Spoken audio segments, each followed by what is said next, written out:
Alhamdulillahi Rabbil Alameen wa salatu wa salam ala Sayyidina Muhammad. My name is Aisha Wangare Kaminju. I was born in Kenya.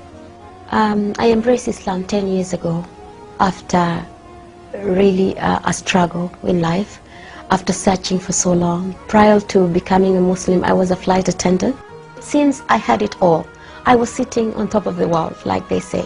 I was a flight attendant, successful, earning any money that I would have wanted. I could have bought anything in any shop in Milan, Paris, Rodeo Drive.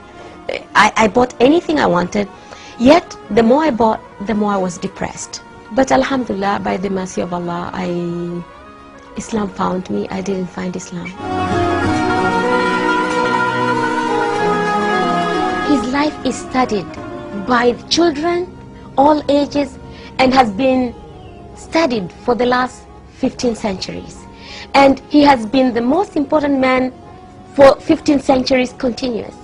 He has been the most read about man, the most talked about man, and continues to be. I mean, and every aspect of his life recorded. We don't have to struggle to find out how he lived, how he ate, how he sat, how he talked.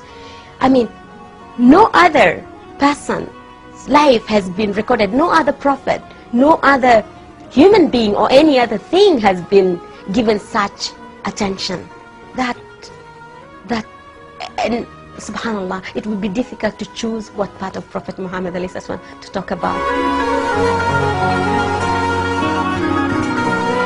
Did I know Muslims? I knew Muslims since I was born. My next door neighbors were Muslims.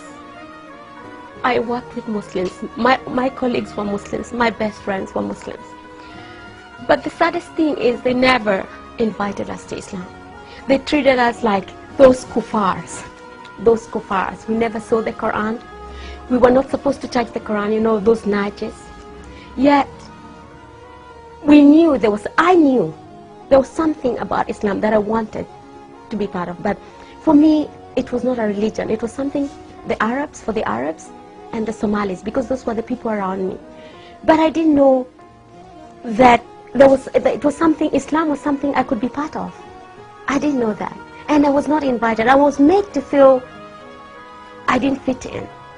You can imagine, I went to Mecca. I went to Hajj for 9 years as a flight attendant, taking pilgrims, hearing all this labaik, Allahumma labaik, not knowing what it was.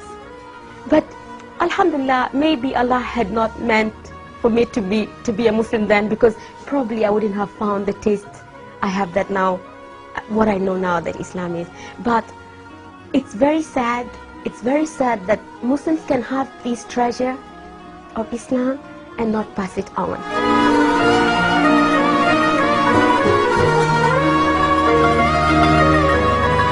Before being a Muslim, he was just a man, an Arab man, a crazy man who went around with a sword in the hand and probably threatening everybody to chop off their heads if they... I didn't even know what, because he was not introduced to me. He was not introduced. So I can't really say I knew Muhammad. The only thing I knew about Muhammad, we had to know this thing about 622 and the Hijrah to pass our exams. After Islam, what else can I say? Sometimes I can't wait for death to come, because this is what separates me, inshallah, from seeing him in reality.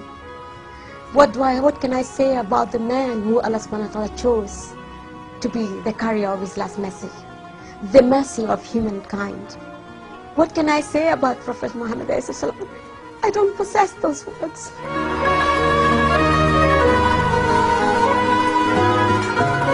It's not too late. It's not too late just to open their eyes, to look at the world, to look at Islam is the hot topic. Take the advantage. Take the advantage and give the message. Deliver the message. We have to deliver the message. Bilfa'al, by actions. Because we don't have a lot of time. And how can anyone hope to have the intercession, the intercession of Prophet Muhammad when he ignored him in dunya? We really can hope that on the On Yom Al-Qiyamah, we will be able to walk with him in the Sirat when we did nothing for him in dunya. It's very simple mathematics. If you love somebody, you follow him and you work for him. What do you do for your lover? What do you do for your lover?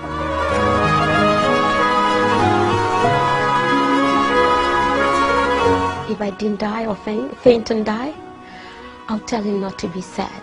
Not to be sad that the Muslims are in such deep sleep, in such deep slumber, did not understand him, and to make dua for us, the Muslims, to wake up and understand the message and work for it and emulate him and give the message to the world and just let everybody know who this man is.